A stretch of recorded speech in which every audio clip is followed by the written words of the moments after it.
Hello, welcome to Kitchen Basics 101, where I teach you the bare bone basics as if you've never cooked a day in your life from the perspective of a mom. My husband has been requesting his cheesy tuna noodle casserole. I think I've made it for you here once before, but it's probably been like a year, so I'm going to make it for you again today. I'm going to do mise en place, which I always tell you guys is to get everything ready first. So I'm going to get a pot of boiling water on the stove to boil my extra wide egg noodles. Then I'm going to get out all my ingredients, cream of whatever you like, soup, some tuna, mayonnaise, and milk. Plop my cheddar cheese in the freezer for 10 minutes because everyone told me that's going to make it grate up easier. So we're going to try that today. Chop up some celery. I'm going to go lengthwise just to make it a little bit slimmer. Yeah. You want to get a pretty fine dice on it. I think last time I put too much celery. So we're going to go lengthwise down. We're just going to bunch it up together.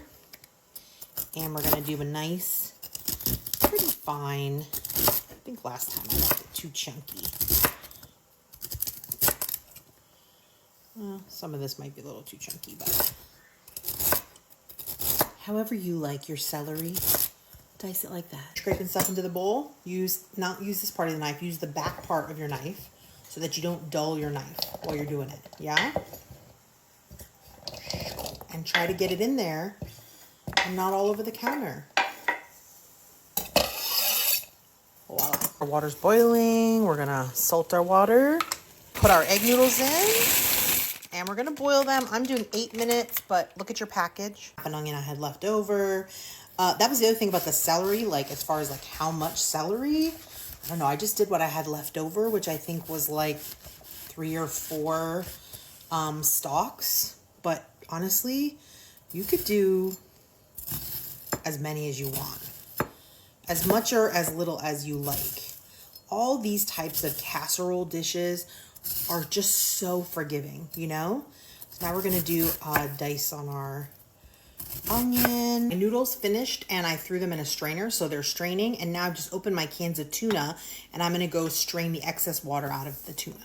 In case I didn't use all my cheese, I flipped my cutting board over so that my cheese wouldn't get all oniony. Because if you've been here a while, you know that I don't eat onion. And I washed my knife so that my knife wouldn't be all oniony. And let's whack a chunk of this cheese off and get to grating.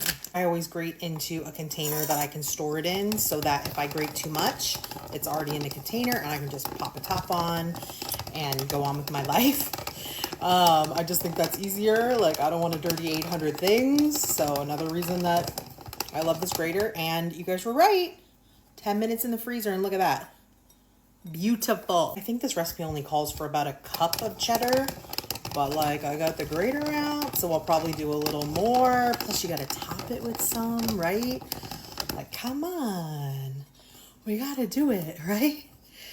So I just love this thing. Ugh, I just love how quick that is.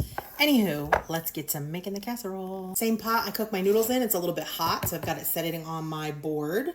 I'm going to put in here 3/4 to 1 cup of mayonnaise. And then I'm going to measure a cup of milk, and I'm going to use this same container. I'm going to put a cup of milk in there. It's going to help us get the last bit of this mayonnaise out of here.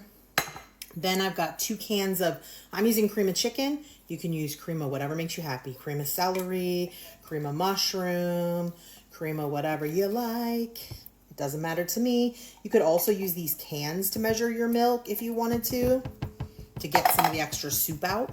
It's totally up to you. So 2 cans, or you could use one of the family size cans. If you have those available at your grocery store, I think that sometimes that's a savings of tuna. This is chunky light, and I strained the majority of the water off, but there's a little bit of water and that's okay. I just like to get that excess water. So 2 cans of tuna packed in water. Definitely going to change things if you use tuna packed in oil. I wouldn't recommend that. But you can use the pouches where you don't have to strain them. I'm going to put this on the stove on low, medium low. We're just warming it up enough to combine it. I have a silicone whisk here that is safe for my pot. So I'm going to just stir that together. I'm just going to get warm enough that I can melt the cheese in here. Take about a cup, which I find to be one large handful of cheddar cheese into our mix. And we just want to combine that until our cheese melts, which shouldn't take too long depending on your shred. And it doesn't have to be completely melted. We just want to get this mix well incorporated before we toss our noodles in. This is where I put in the celery and the onions. Obviously, I don't eat this because I don't like celery or onions. Incorporate that veg into our goop. So we've got celery, onions, our tuna's in here, all our goops in here. The only thing left to put in here is our noodles. And the noodles are why I put the sauce back in this big pot, is because this is the easiest place for me to mix the noodles and all the sauce together. Transferred into a beautiful baking dish. I'm just going to, it's totally optional. I mean, all of it's optional, I guess. Top it with a little bit of this sharp cheddar. I'm going to pop it in a 350-degree preheated oven for like 20 to 30 minutes. Everything here is cooked. You just want it to get crispy brown on top and bubbly, right? Because yum, that's delicious. There she is in all her glory. I would normally cook her a little more, but the husband is getting very impatient. I can't taste because, it has onions. So, husband taste test. Oh, it's smoking. Blow on it. He's going to burn himself.